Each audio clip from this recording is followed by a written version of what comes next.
Samalah juga antara dua sujud.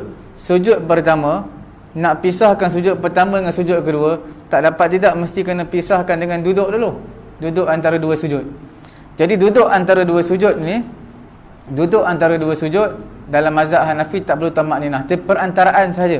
Seperti rukuk, sujud, perantaraan nak selepas rukuk nak sujud kena i'tidal.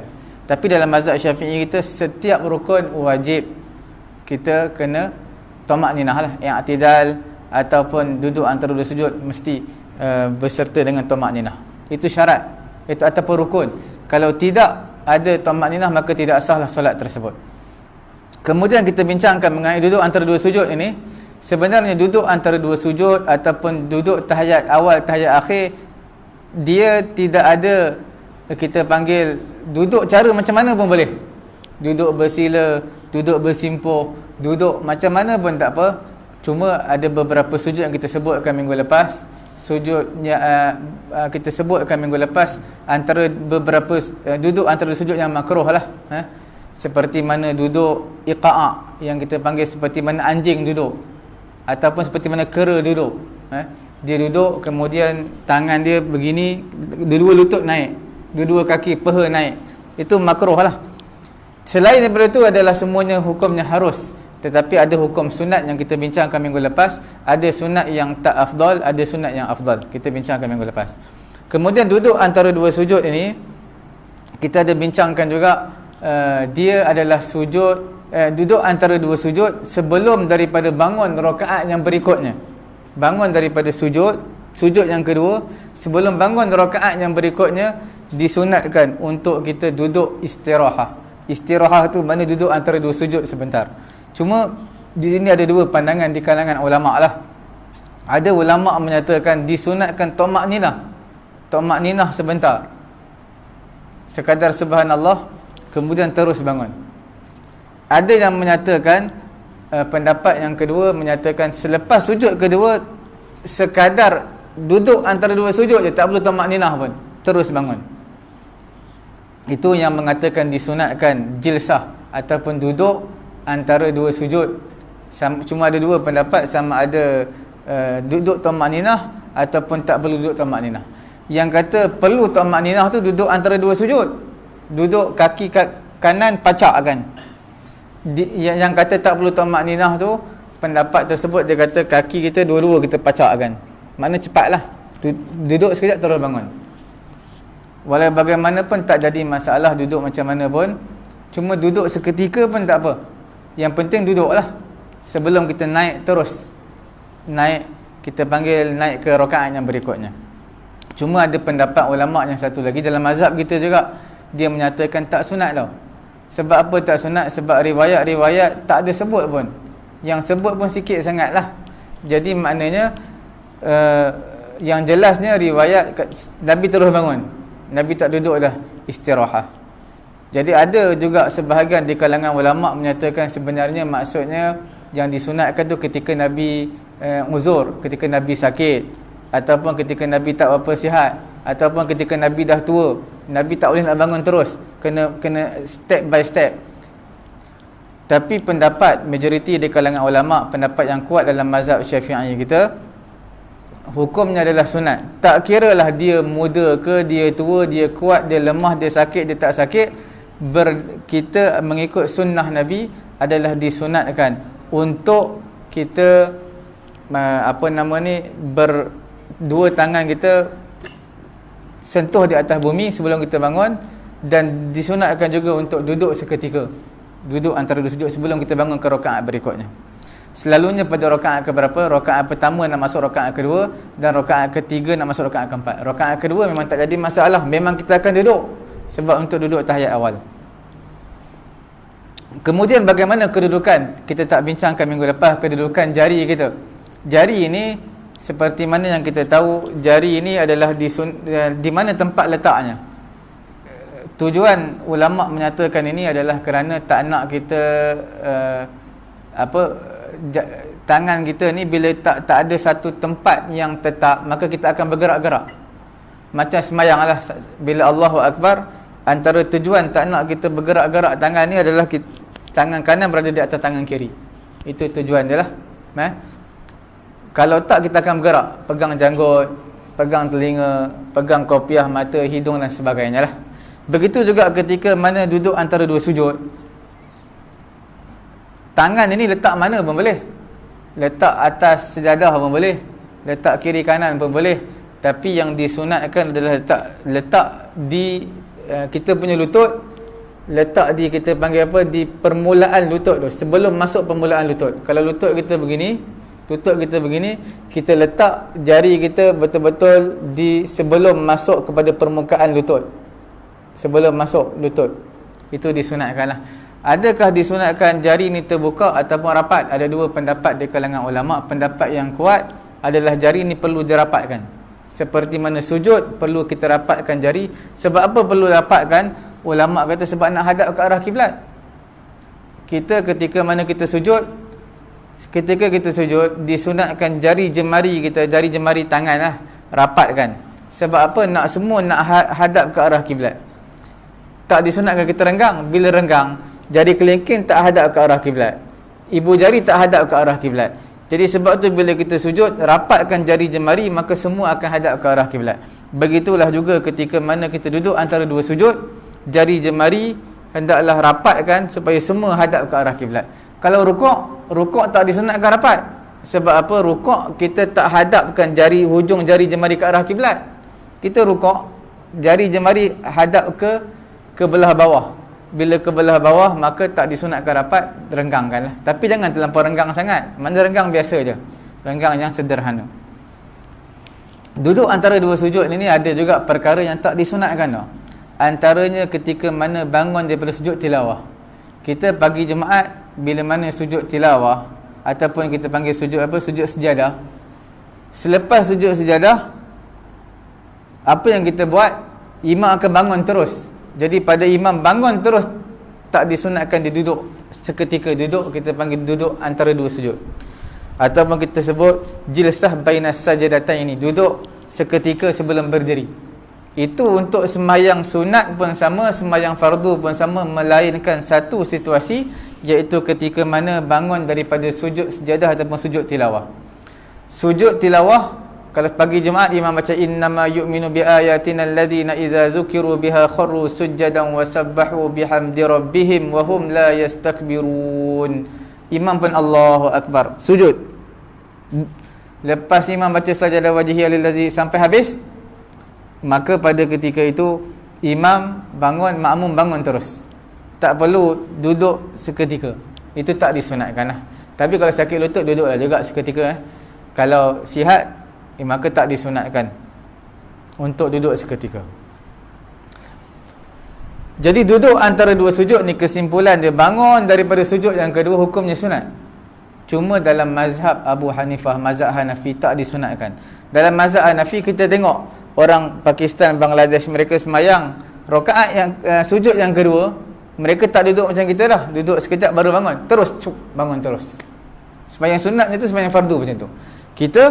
Kita disunatkan duduk seketika lah. Cuma dalam mazhab Hanafi mereka kata tak digalakkan dan tak disunatkan duduk seketika sebelum bangun rakaat yang berikutnya. Sehingga sebahagian di kalangan ulama kita pun, ulama Syafi'i pun ada yang berpendapat sedemikian. Tapi pendapat tak apa kuat lah. Kerana antara sifat Nabi SAW adalah Nabi akan duduk, kita panggil seketika lah, sebelum Nabi bangun pada rakaat yang berikutnya.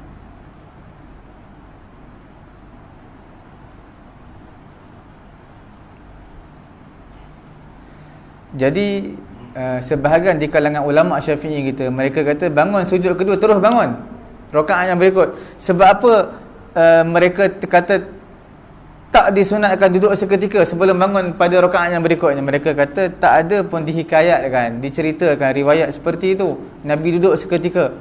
Kemungkinan Nabi buat pun sebab Nabi sakit je, sebab tu Nabi duduk seketika begitu. Jadi sebenarnya kesimpulan dia memang sunatnya adalah kita duduk seketika. Bukan kerana Nabi sakit ke tak, memang sunatnya begitu.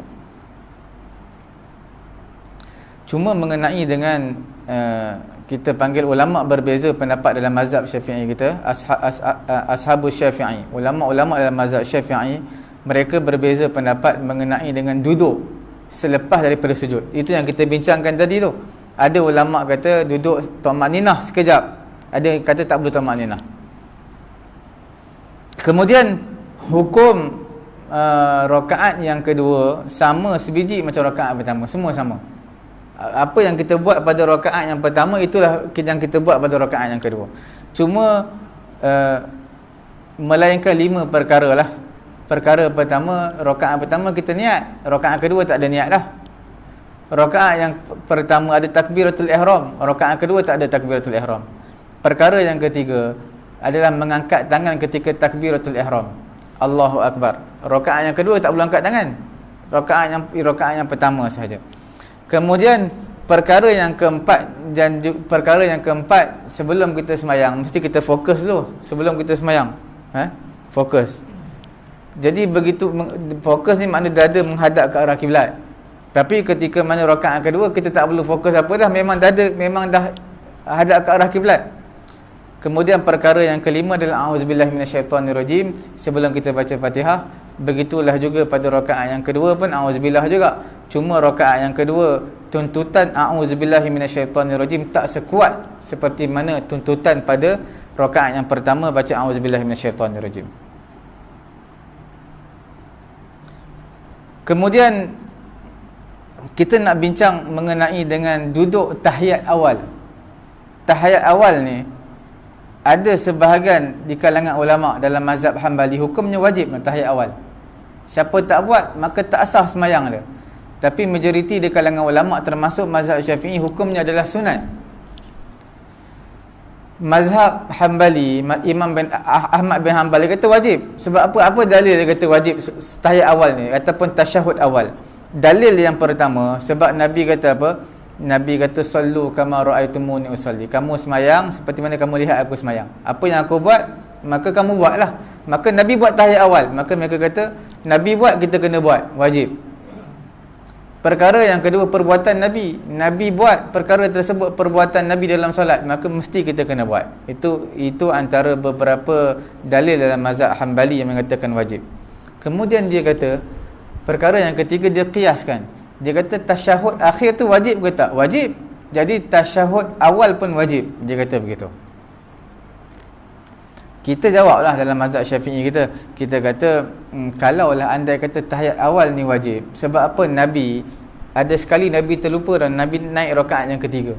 Tapi Nabi tak turun rakaat yang kedua. Nabi terus bangun rakaat ketiga. Sahabat tegur pun Nabi tak nak turun. Jadi kalaulah duduk tahiyat awal tu wajib, pasti Nabi akan turun sebab benda tu wajib. Tapi Nabi tak turun. Jadi maknanya benda tu bukan wajib. Kemudian mengenai dengan duduk antara dua sujud, duduk tahiyat awal ataupun tahiyat akhir. Di sini juga ada beberapa perbincangan lah di kalangan ulama. Antaranya kita lihat dalam mazhab Syafi'i kita paling mudah. Mazhab Syafi'i kita, dia kata tahiyat awal adalah duduk iftirash, yang kita macam biasa tu, duduk kaki kanan pacak tu. Kaki kiri kita macam biasa, kita hamparkan. Kita duduk atas kaki kiri, kaki kanan pacak. Itu iftirash lah, macam duduk antara dua sujud biasa tu. Itu tahiyat awal mazhab Syafi'i kita disunatkan. Kemudian mazhab Syafi'i kita pada tahiyat akhir duduk tawarruk. Kita panggil duduk bersimpuh tu, duduk tawarruk, macam orang perempuan duduk ketika makan tu. Itulah dipanggil sebagai duduk tawarruk, disunatkan tahiyat akhir. Okey.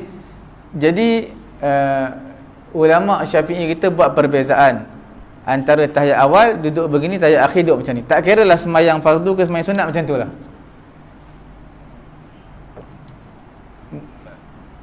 Cuma dalam mazhab yang lain mereka berbeza-beza tau mengenai dengan cara duduk ni, kaifiat duduk.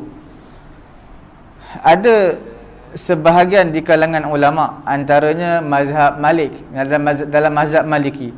Dalam mazhab Maliki ni, bila pun duduk tawarruk, duduk bersimpuh. Tahiyat awal pun duduk macam tahiyat akhir, tahiyat akhir duduk tahiyat akhir, duduk bersimpuh. Tahiyat awal, tahiyat akhir sama dalam mazhab Maliki lah. Cuma dalam mazhab Hanafi dia agak berbeza. Mazhab Hanafi bila pun tahiyat awal, tahiyat akhir tetap duduk antara dua sujud. Bila pun sama. Semayang Zuhur tahiyat awal duduk antara dua sujud. Tahiyat akhir duduk antara dua sujud. Itu mazhab Hanafi lah. Kita tengok orang Pakistan, India semayang macam tu lah dia. Tahiyat awal, tahiyat akhir sama. Jarang sekali dah kita nampak dia duduk tahiyat akhir, dia jarang. Sebab mazhab dia semua sama. Sama semua. Tahiyat awal pun sama, tahiyat akhir pun sama. Cuma dalam mazhab Hanbali dia agak berbeza sikit. Mazhab Ahmad bin Hanbal, dia kata sebenarnya bila mana sembahyang 2 rakaat, sembahyang tu hanya 2 rakaat, tak kira lah sembahyang fardu, sembahyang sunat. Kalau 2 rakaat, sembahyang subuh, sembahyang fardu ataupun sembahyang sunat, maka duduklah dia dengan duduk iftirash. Iftirash ni macam duduk tahiyat awal lah. Tapi bila mana dah lebih 2 rakaat, sama ada 4 rakaat, jadi bila 4 rakaat dia kena duduk tawarruk. Okey, dia duduk tawarruk, duduk bersimpuh. Itu dalam mazhab Hanbali lah. Itu mengenai perbezaan antara duduk lah.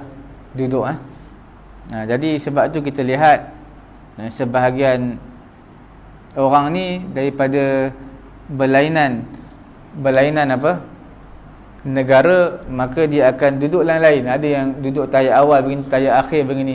Sebenarnya dalam mazhab kita berbeza-beza lah. Mazhab kita paling mudah sekali. Tahiyat awal bila pun duduk antara 2 sujud, tahiyat akhir duduk tawarruk, duduk bersimpuh. Cuma itu yang sunat lah. Tapi kalau sebut cara duduk, mana-mana pun boleh, duduk bersila pun boleh, tidak jadi masalah. Cuma kita sebutkan cara yang sunat. Kemudian sebab apa bila mana mazhab kita kata tahiyat awal kena duduk antara 2 sujud, time tahiyat akhir kena duduk bersimpuh? Dia ada beberapa hikmah tu. Hikmah yang pertama, duduk tahiyat awal ni dia taklah sepanjang duduk tahiyat akhir. Duduk tahiyat akhir dia panjang. Nabi suruh baca doa dalam tahiyat akhir. Nanti kita bincangkanlah lepas ni. Tahiyat akhir Nabi suruh baca doa. Banyak riwayat daripada Abu Bakar pun ada, daripada Sayyidina Ali pun ada. Jadi banyak riwayat yang doa-doa yang maksur. Maksur ni makna yang datang daripada Nabi, daripada hadis, baca ketika tahiyat akhir. Jadi makna tahiyat akhir ni panjang lah, panjang daripada tahiyat awal. Jadi sebab tu bila duduk tawarruk ni, duduk untuk lama. Macam orang perempuan makan, duduk bersimpuh kan, dia duduk lama. Perempuan makan kadang-kadang setengah jam. Makan tu sekejap, sembang tu lama. Jadi maknanya dia boleh duduk lama lah. Tapi bagi orang yang badan gemuk, dia tak apa selesa duduk tawarruk, duduk bersimpuh. Jadi sebab apa? Badan dia tak dapat nak maintain. Jadi untuk orang yang badan besar lah. Itu antara hikmah yang pertama lah. Hikmah yang kedua, sebab apa? Supaya orang yang masbuk dapat beza tau. Bila orang masbuk, dia mana tahu, tambah-tambah pintu tutup. Macam tempat kita, pintu tutup. Dia datang-datang, tak tahu imam ni tahiyat awal, tahiyat akhir, tak tahu. Jadi bila dia tengok, oh ini imam dah tahiyat akhir ni, nampak duduk tawarruk, duduk bersimpuh, maknanya itu duduk tahiyat akhir lah tu. Jadi maknanya dia terus angkat takbir semayang. Untuk berbeza ke orang yang masbuk datang, dia dapat acam kalau imam duduk tahiyat awal atau tahiyat akhir. Kemudian yang ketiganya adalah mudah apa? Duduk antara 2 sujud ni mudah untuk kita bangun. Bila kita duduk antara 2 sujud, kita nak bangun rakaat berikutnya mudah. Tapi kalau duduk bersimpuh, dia jadi sangkut. Nak angkat kaki lagi, kaki kiri, nak angkat kaki kanan, dia jadi sangkut. Susah sikit. Sebab itulah perbezaan antara duduk. Sebab apa duduk tahiyat awal, duduk iftirash, duduk tahiyat akhir adalah duduk, kita panggil duduk apa? Duduk tawarruk.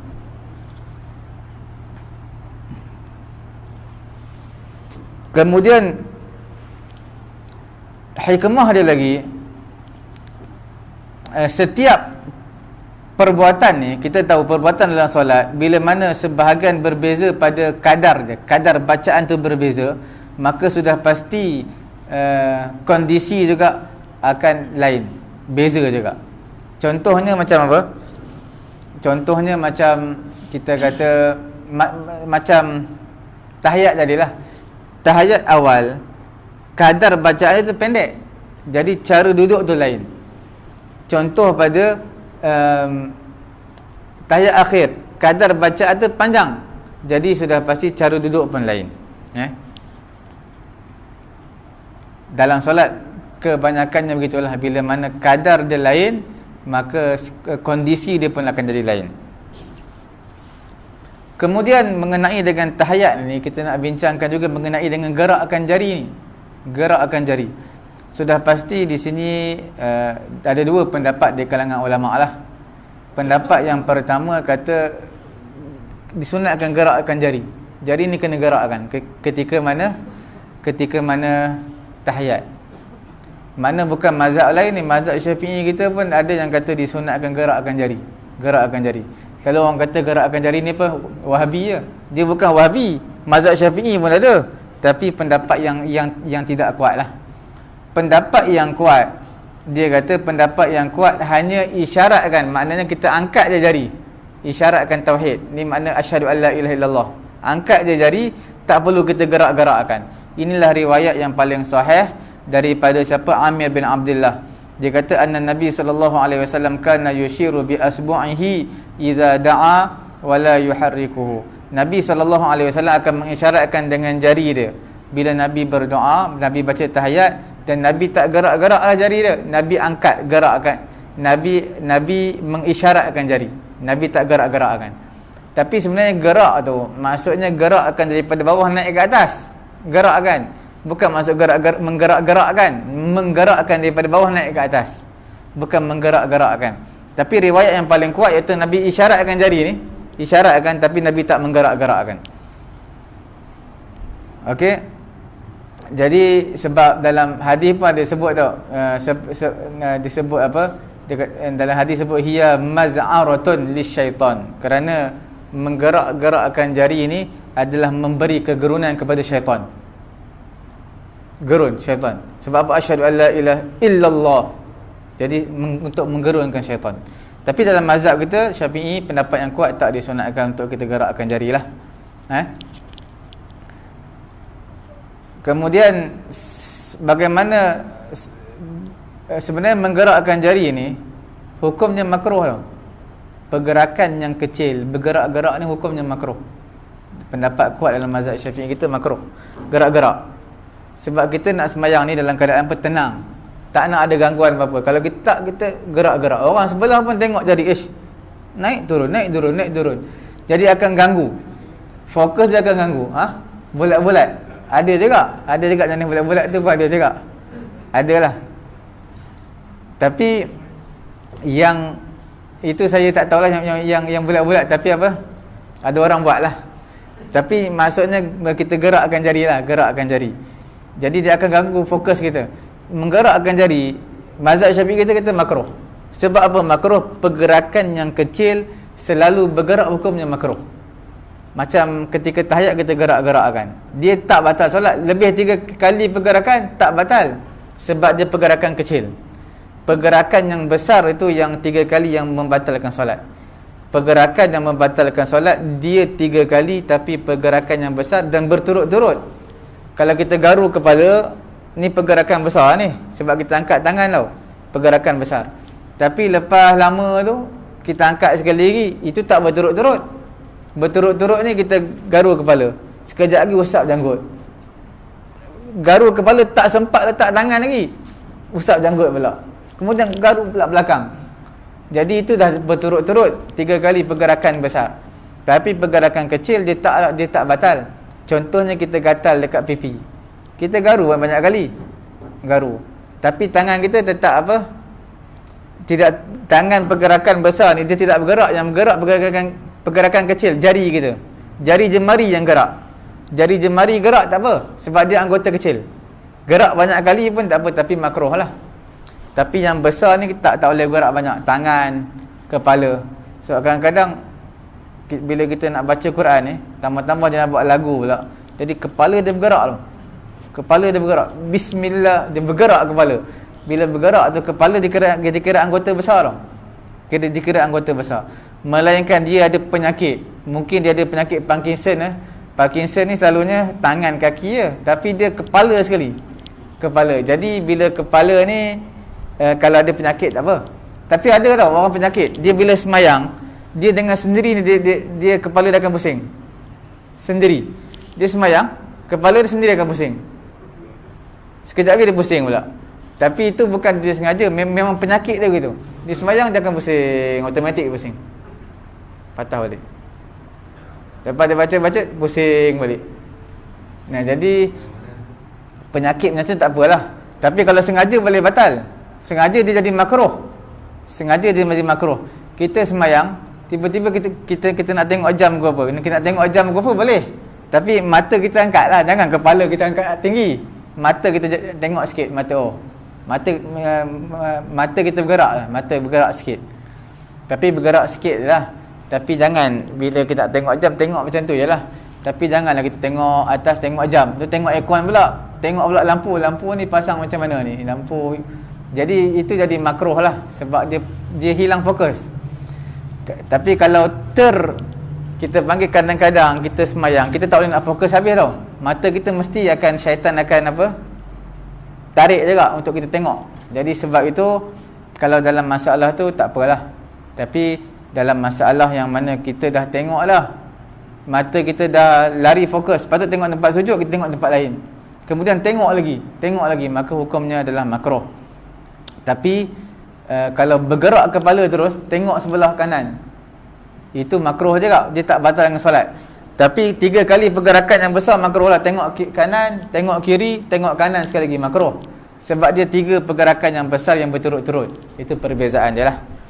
Bergerak hidung, mata, lidah, mulut, bergerak banyak pun tak apa, dia sebab anggota kecil. Anggota besarnya adalah kepala kita. Kepala ni anggota besar. Dalam ni semua kecil. Telinga kita bergerak-gerak, hidung bergerak, mata bergerak, semua tak apa.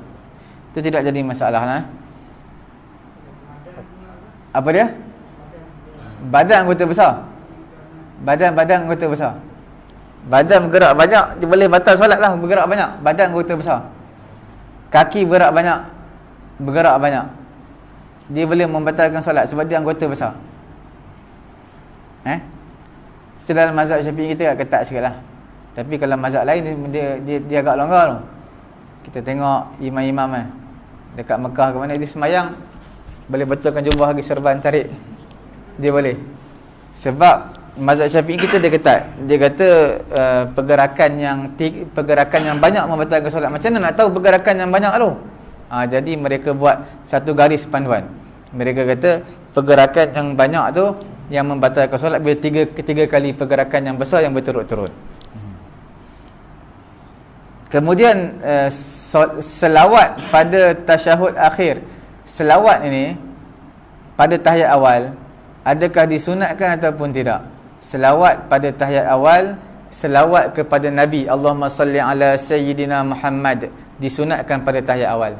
Tetapi tak disunatkan pada tahiyat awal selawat kepada keluarga Nabi, wa ala ali Sayyidina Muhammad. Tu tak disunatkan. Sebahagian ulama kata batal semayang sebab panjang-panjang tahiyat awal. Apa tahiyat awal kita nak ringkaskan. Tapi pendapat tu tidak kuat lah yang kata batal solat sebab dia memanjang-manjangkan tahiyat awal. Tahiyat awal tujuan untuk ringkas. Selawat kepada keluarga Nabi saja, Allahumma salli ala Sayyidina Muhammad. Tapi kalau tak buat, adakah disunatkan sujud sahwi untuk Allahumma salli ala Sayyidina Muhammad? Dia baca asyhadu an la ilaha illallah wa at-tahiyatul mubarakatuh salawatut thayyibatu lillah sampailah asyhadu an la ilaha illallah wa asyhadu anna Muhammadar Rasulullah. Sampai situ je. Dia tak baca Allahumma salli ala Sayyidina Muhammad. Adakah disunatkan sujud sahwi? Dia disunatkan sujud sahwi tapi bukan kerana tak selawat, kerana tak tasyahud dengan sempurna. Tapi tetap disunatkan sujud sahwi lah. Tapi bukan kerana selawat kerana tak sempurna tasyahud tadi. Tahiyat awal tadi. Tahiyat akhir, Allahumma salli ala Sayyidina Muhammad. Tahiyat akhir tu wajib, bukan lagi sunat. Tahiyat awal, Allahumma salli ala Sayyidina Muhammad, hukumnya adalah sunat. Tahiyat akhir, hukumnya wajib, Allahumma salli ala Sayyidina Muhammad. Sayyidina nak perlu sebut, kita tak perlu sebut. Dua-dua boleh, nak sebut pun tak apa, tak nak sebut pun tak apalah. Tapi kalau nak sebut lagi bagus. Tak nak sebut pun tak apa, tak jadi masalah. Cuma tahiyat akhir, selawat kepada Nabi hukumnya adalah wajib. Selawat kepada keluarga Nabi hukumnya sunat ab'ad. Wa ala ali Sayyidina Muhammad pada tahiyat akhir hukumnya sunat ab'ad. Apa sunat ab'ad? Tak buat disunatkan sujud sahwi. Itulah perbezaan tahiyat awal tahiyat akhir. Dalam mazhab Hanafi dia mudah lagi. Dia kata tahiyat ni yang perlu bacanya, baca tahiyat ni sebab dalam dia ambil satu hadis. Dan dia ambil satu hadis, siapa imam ketika mana tahiyat akhir, ketika tahiyat akhir tak sempat beri salam, batal wuduk, kentut ke apa, batal wuduk, maka dikira sembahyang tadi sah. Tak sempat beri salam, sah dalam mazhab Hanafi. Dalam mazhab Syafi'i kita tak sah, kena beri salam dulu. Salam pertama dah selesai, kentut tak apa. Tapi mazhab Syafi'i baca-baca tahiyat, habis tahiyat kentut, tak sempat beri salam, kira sah lah sembahyang tu. Itu perbezaan antara mazhab Syafi'i dengan Hanafi. Sebab apa? Dalam mazhab Hanafi, dia kata apa tau? Dia kata selawat kepada keluarga, selawat kepada Nabi, selawat kepada Nabi hukumnya sunat. Kepada keluarga Nabi lagilah sunat. Kepada Nabi pun sunat, keluarga Nabi lagi sunat lah. Jadi dia kata sunat je selawat ni pada tahiyat akhir. Sebab apa? Pendapat mereka kata tak boleh dua zikir yang wajib dalam satu rukun. Contohnya kita panggil dua perkara yang wajib dalam satu rukun, itu tidak akan berlaku lah. Kita kata tahiyat hukumnya wajib, selawat wajib, itu tak akan berlaku dalam mazhab Hanafi. Dia kata mazhab Hanafi satu rukun mesti tak akan berkumpul dua zikir dalam satu rukun, dua zikir yang wajib dalam satu rukun. Sebab itu kita panggil, kalau kita baca tahiyat, at-tahiyatul mubarakatuh salawatut thayyibatu lillah, itu hukumnya wajib. Maka wajib selawat sunat. Sebab dia tak boleh berkumpul dua-dua wajib dalam satu rukun. Rukun adalah tahiyat, bacaan dalam tahiyat akhir. Tahiyat akhir tu wajib. Jadi bacaan dia zikir tak boleh dua-dua wajib. Tak boleh berkumpul dua zikir yang wajib dalam satu rukun. Itu usul solat dalam mazhab Hanafi lah. Tapi dalam mazhab Syafi'i kita, selawat tu wajib ketika tahiyat akhir. Tapi sebenarnya kalau kita lihat, kita qiyam tu satu rukun. Qiyam dalam tu ada dua zikir juga. Bacaan Quran zikir juga, bacaan Quran, bacaan Fatihah wajib, satu lagi bacaan surah sunat.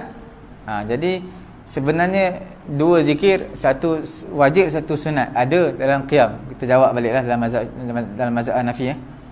Mazhab Hanafi kata tak boleh berkumpul dua zikir yang wajib dalam satu rukun. Dua zikir dalam satu rukun.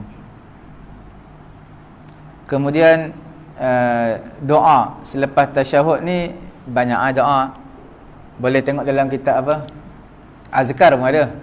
Doa daripada Sayyidina Abu Bakar, Allahumma inni zalamtu nafsi zulman kabiran katsira wa la yaghfiru dzunuba illa anta. Doa yang masyhur, Nabi suruh minta lah perlindungan daripada empat perkara, daripada fitnah api neraka, daripada azab kubur, daripada fitnah kehidupan dan juga fitnah kematian, dan juga yang terakhir fitnah daripada Masih Dajjal. Empat. Allahumma inni a'udzubika min azabil qabr wa min azabi jahannam wa min fitnatil mahya wal mamat wa min fitnatil masih wa min syarri fitnatil masihid dajjal. Semua empat itu doa disunatkan. Sebahagian ulama kata kalau tak baca makruh, tapi disunatkan untuk kita berdoa lah. Lepas daripada tahiyat, disunatkan untuk kita memperbanyakkan doa. Kita nak baca doa apa tu? Doa yang maksurat, doa yang maksur, dakwah yang maksurah, maknanya dakwah yang datang dari hadis Nabi. Ini doa yang disarankan bacalah. Sama juga doa lepas sembahyang. Kalau kita nak hafal doa yang panjang-panjang, doa yang sedap-sedap, doa yang dalam hadis Nabi kita utamakan dulu. Kemudian baru doa nak ambil apa, ambil lah doa mana-mana pun. Tapi doa daripada hadis Nabi itu yang diberi keutamaan. Begitu juga doa dalam sembahyang, doa ketika lepas tahiyat akhir sebelum beri salam, maka apa yang ada dalam hadis Nabi itu yang kita ambil. Kita panggil doa maksur. Apa dalam hadis Nabi itu kita utamakan. Ya, kemudian nak doa apa, doa lah. Cuma boleh tak doa untuk kehidupan dunia, benda-benda dunia ni, kita nak kereta besar, nak rumah besar, nak macam-macam lah. Jadi boleh tak kita nak apa, kejayaan dalam kehidupan kita nak itu, nak ini, boleh tak? Jadi boleh doa dalam sembahyang, doa apa pun boleh. Seperti mana doa, ataupun kita kata beginilah, setiap doa yang harus di luar solat, maka harus juga doa tersebut dibawa di dalam solat. Setiap doa yang harus kita baca luar solat, dalam solat pun harus juga. Cuma syarat dalam bahasa Arab lah, tak boleh bahasa Melayu Macam sembahyang hajat semua tu, doa dalam bahasa Arab lah. Ketika mana, selalu ketika sujud lah. Sebab Nabi kata aqrabu ma yakunul abdu min rabbih wa huwa sajid. Tempat yang paling hampir antara Tuhan dia dengan Tuhan dengan hamba dia adalah ketika sujud. Sujud perbanyakkan doa, tapi dalam bahasa Arab lah. Ketika tahiyat akhir pun sama dalam bahasa Arab. Bahasa Melayu batal lah sembahyang, sebab dia bukan bahasa Quran. Kemudian dalam mazhab Hanafi, dia kata tak boleh doa melainkan doa yang warid daripada doa yang warid ataupun doa yang datang daripada hadis Nabi je, itu yang boleh kita doa. Kalau tak, dia kata kalau kita doa dalam bahasa Arab yang tak ada datang dalam hadis, seolah-olah kita datangkan perkataan yang bukan Quran dalam sembahyang, batal sembahyang dalam mazhab Hanafi lah. Sebab apa? Dia berdalilkan hadis inna salatana hadhihi la yasihu fiha syai'un. Sesungguhnya sembahyang kita ini tak sah dalam sembahyang sesuatu min kalamil adamiyyin, daripada perkataan anak Adam, perkataan manusia. Sebab perkataan bahasa Arab tak semestinya Quran. Innama hiya takbirun wa qira'atu tasbih. Hanya saja sembahyang ni adalah takbir Allahu Akbar, dan juga qiraah pembacaan Quran, dan juga tasbih. Tasbih subhana rabbiyal azim, subhana rabbiyal a'la, tasbih lah. Jadi itulah kita panggil doa. Cuma doa ni perlu kita tahu, doa dalam perkara agama, nak dapat kejayaan di akhirat nanti, selamat daripada api neraka, masuk dalam syurga dengan selamat, itu semua dituntut. Tetapi doa untuk perkara-perkara dunia itu hukumnya harus saja. Boleh, harus. Kemudian kadar bacaan ni kena tengok kadar bacaan doa. Maksud doa bukan doa lepas sembahyang. Doa lepas sembahyang panjang mana pun tak apa. Ada satu surau saya bagi doa malam Jumaat baca Yasin. Malam Jumaat dia baca Yasin. Doa dia 15 minit. Lama tu, baca Yasin pun 15 minit juga, doa pun 15 minit. Saya kata bila nak habis doa ni? Lenguh tangan ni, Allah, lenguh tangan ni, bila nak habis?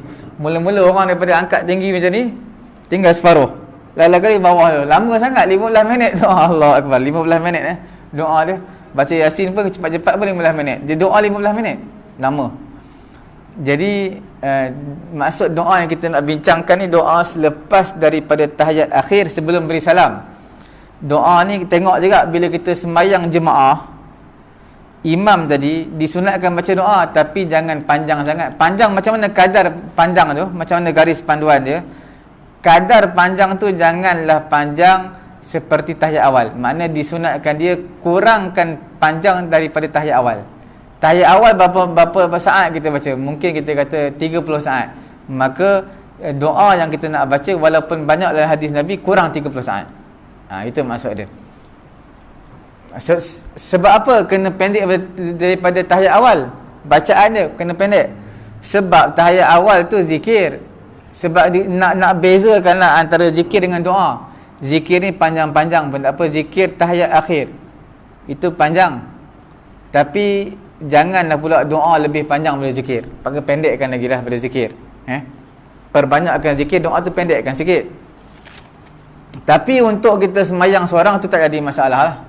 Sembahyang seorang ni lama mana pun tak apa. Tapi sembahyang jemaah jangan buat lama sangat. Nanti makmum menyumpah imam tak. Sebab apa? Dia ada dua. Sama ada makmum menyampah imam ataupun makmum menyumpah imam dia. Sumpah imam kita. Apa lama sangat? Apa dia?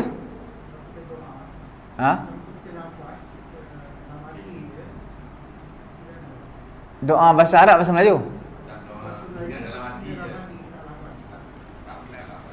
Tak, doa yang disunatkan kita lafaz mulut, lafaz. Dalam sujud pun lafaz mulut, lafaz. Tapi dengan syarat bahasa Arab lah. Boleh juga, boleh. Itu boleh. Selalunya kita boleh juga, boleh. Kalau kita yang tak tahu bahasa Arab, kita niat dalam hati lah. Apa yang kita nak, niat dalam hati lah. Tapi kalau kita boleh bahasa Arab, kita doa dalam bahasa Arab. Minta dalam sujud pun kita minta, dan ketika tahiyat akhir pun kita minta juga. Tapi maknanya doa lafaz dan mulut ni tidak membatalkan solat lah, walaupun dia bukan ayat Quran, bukan hadis Nabi. Kemudian imam ketika mana dia duduk tahiyat, kadang-kadang makmum ni ada yang lambat, masbuk. Bila makmum lambat ni, contohnya makmum datang ayat akhir lah. Jadi lepas imam beri salam, makmum bangun, adakah disunatkan dia takbir makmum? Dia tak disunatkan takbir. Dia terus bangun je. Imam beri salam, Assalamualaikum warahmatullahi, Assalamualaikum warahmatullahi, makmum terus bangun. Tapi janganlah imam tak habis salam pertama dia dah bangun lah. Tunggu imam habis salam pertama tu. Tapi habis salam pertama masih tak disunatkan dia bangun, tapi hukumnya harus dia bangun. Tapi imam tak habis salam pertama baru assalam, tak sebut kum lagi, makmum dah bangun, maka tak sah sembahyang makmum. Sembahyang makmum tak sah. Sebab apa? Imam tak habis beri salam lagi, Assalamualaikum, belum kum lagi. Tapi bila imam dah Assalamualaikum, maka makmum boleh bangun, harus, tapi tak disunatkan. Sunat makmum bangun ni bila?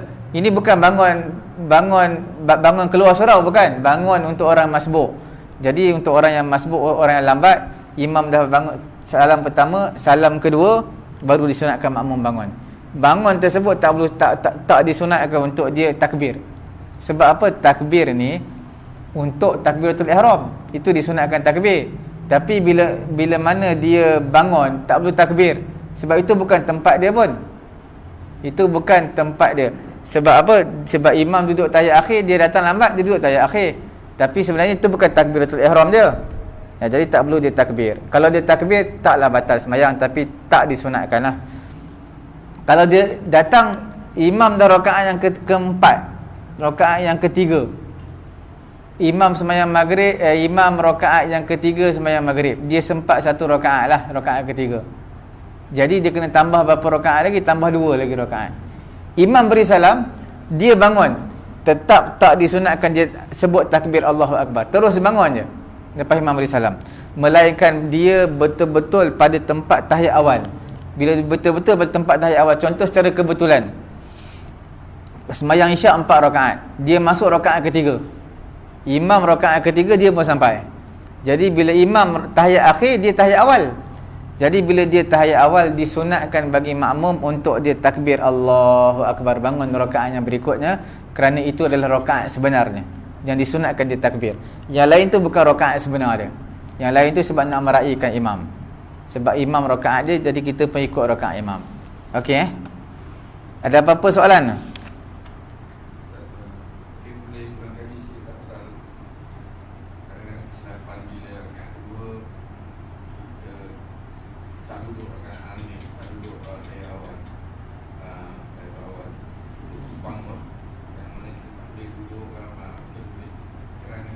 Dia kalau imam terlupa tahiyat awal, kita tengok juga imam dah imam dah sampai ke tahap berdiri tak? Berdiri tak seperti berdiri tegak. Kadang-kadang macam ni, macam bongkok pun itu dah kira sebagai apa? Berdiri juga. Jadi bila dah sampai ke tahap berdiri, macam bongkok tu berdiri, jadi dia tak boleh patah balik lah. Sebab apa tak boleh patah balik?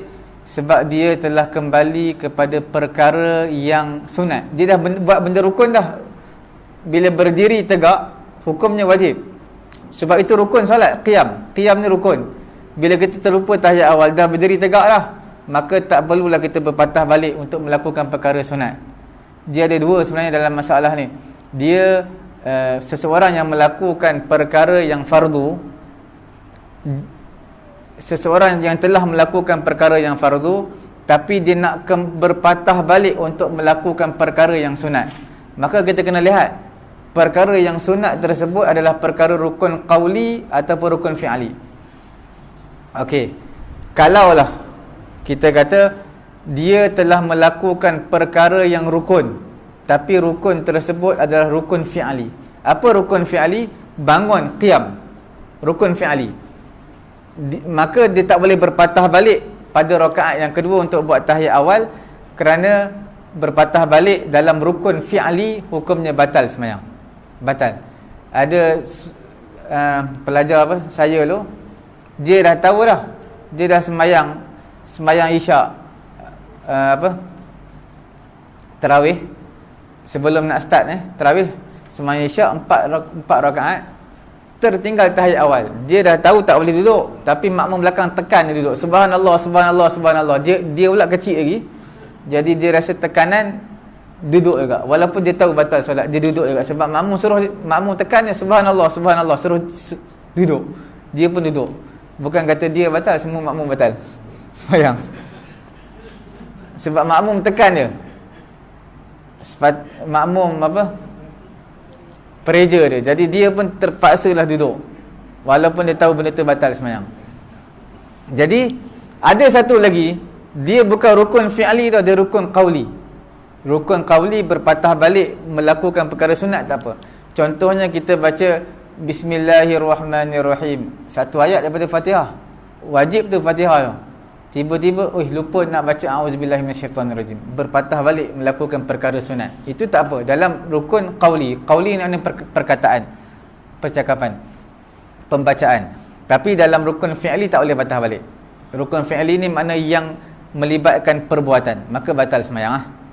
Jadi makna bila imam dah bangun, kita abaikanlah. Kalau makmum tegur pun imam kena kuat, aku tak akan turun. Biar semua makmum nak boikot aku pun boikotlah, tapi aku tak akan turun. Jadi imam tetap kena berdiri. Makmum dah ada dua pilihan lah, sama ada dia nak ikut imam pun boleh, dia nak niat mufaraqah pun tak apa, dua-dua boleh. Tapi bagi imam tak boleh duduk lah. Tapi kalau dia tak berdiri lagi, tak sampai ke tahap berdiri lah, walaupun tak berdiri, tak semestinya tegak macam bongkok, dia tak sampai tahap tu lagi, baru tengah tekan lutut dia, baru nak berdiri, atau baru tekan tempat sujud untuk bangun, tiba-tiba makmum tegur, maka dia boleh duduk balik. Dia boleh duduk tahiyat sebab dia tak berdiri lagi, ataupun baru nak start berdiri. Jadi itu boleh duduk balik. Boleh duduk. Sebab tak sampai tahap berdiri lagi lah. Okey. Boleh lah. Ulama kata kalau dah separuh, ulama kata dalam mazhab Syafi'i kita lah, kita lihat dua. Ketika mana dia lebih kepada duduk ataupun lebih kepada berdiri. Kalau dia lebih kepada berdiri, disunatkan sujud sahwi. Kalau dia tak sampai separuh lagi untuk dia berdiri, maka dia tak disunatkan sujud sahwi. Mana dia lebih berat ke mana? Berat ke atas ataupun berat ke ni bawah? Kalau berat ke atas, maka disunatkan sujud sahwi. Okey. Kalau tahiyat awal, kita tak nampak baca habis, imam dah naik, kita kena habiskan tak tahiyat awal itu? Kalau tahiyat awal disunatkan untuk kita habis juga. Tapi kalau kita rasa kalau kita habis takut tak sempat baca Fatihah sekali dengan imam pula laju, tinggalkan tahiyat awal, terus bangun ikut imam. Jadi makna kita kena lihat imam tu jugalah. Kalau imam ni jenis laju, maka kita tinggalkan tahiyat awal, kita ikut je imam. Tapi kalau imam ni tahiyat je laju, tapi ketika baca Fatihah lambat, jadi kita habiskan kita punya tahiyat awal. Maknanya kita tengok imam lah.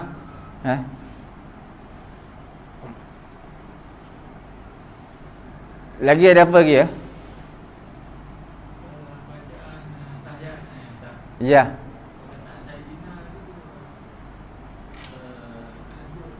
Dia kita nak sebut pun boleh, kita tak nak sebut pun boleh. Ada ulama kata yang afdalnya sebut lah, afdalnya sebut. Tapi kita nak sebut pun tak apa. Sebab ada orang kata bid'ah, sebut. Tapi tak nak sebut pun tak apa. Tapi kalau kita sebut ni lebih kepada muliakanlah. Sebab Saidina ni maksudnya penghulu kami, ketua kami. Macam kita sebut tuan lah, tuan haji, kan lebih sedap daripada kita panggil nama dia pak cik. Kalau kita sebut tuan, kan benda tu lebih mesra lah, sedap. Kalau orang tua kita panggil haji, lebih mesra. Tapi kalau kita panggil dia pak cik pun boleh juga. Cuma kurang mesra sikit lah. Jadi dua-dua boleh. Nak baca Sayyidina boleh, tak nak baca Sayyidina pun boleh. Nak kata dia sunnah, nak kata sunnah pun tidaklah, cuma kita kata lebih afdal je. Afdal.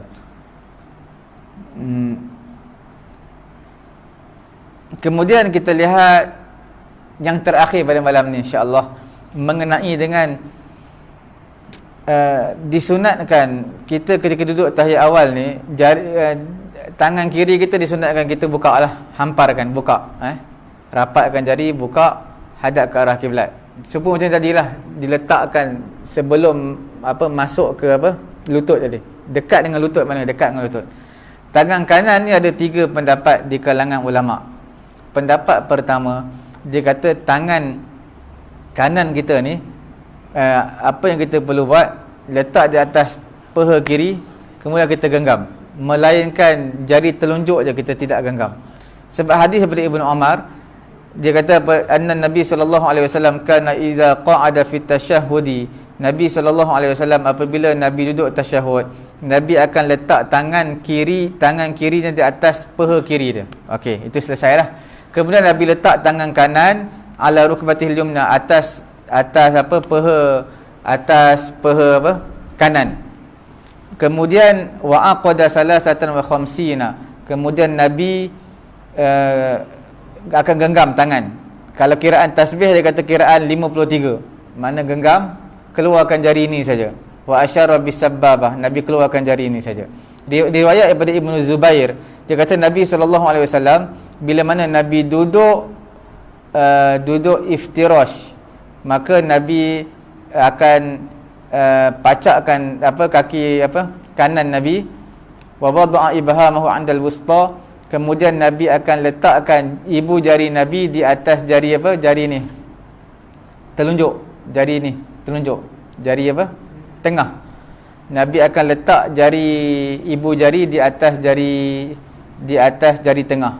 Kemudian Nabi isyaratkan dengan inilah jari ni. Ini kita panggil jari apa? Telunjuk ni. Jari tengah. Nabi letak ibu jari di atas jari tengah. Nabi letak beginilah. Nabi letak begini. Kemudian jari telunjuk Nabi angkatlah. Okey. Cuma bagaimana nak letak ibu jari ni? Di sini ada 2 pendapat. Ada yang kata jari telunjuk ini letak di bawah bawah jari telunjuk. Maksudnya ibu jari letak di sinilah. Di sini. Jari telunjuk letak di sini. Bawah ni. Nampak Bawah ni. Letak bawah ni. Itu pendapat pertama. Pendapat yang kedua, dia kata ibu jari letak di mana? Di hujung jari tengah. Ni hujung jari tengah. Hujung jari tengah tak ni. Mana ada 2 lah. Nak sini pun boleh, ataupun di sini pun boleh. 2. Mana kita buat bulatan. 2 boleh. Okey. Itu dua cara lah. Angkat jari angkat jari sampai habis salam. Sampai habis salam. Dia yang ketika mana tahiyat akhir disunatkan untuk ketika mana dalam solat, sepanjang solat disunatkan kita lihat tempat sujud. Melainkan satu situasi je, ketika mana kita angkat jari kita ketika tahiyat awal ataupun tahiyat akhir, maka disunatkan mata kita pandang ke arah jari kita. Pandang ke arah jari. Sampai bila? Sampailah habis fil alamin innaka hamidum majid. Fil alamin innaka hamidum majid. Angkat tangan ni waktu bila? Bukan waktu asyhadu alla ilaha illallah. Pada ketika kita sebut illallah, asyhadu alla ilaha illallah. Illallah baru kita angkat tangan. Illallah. Sampai bila? Sampai habislah fil alamin innaka hamidum majid.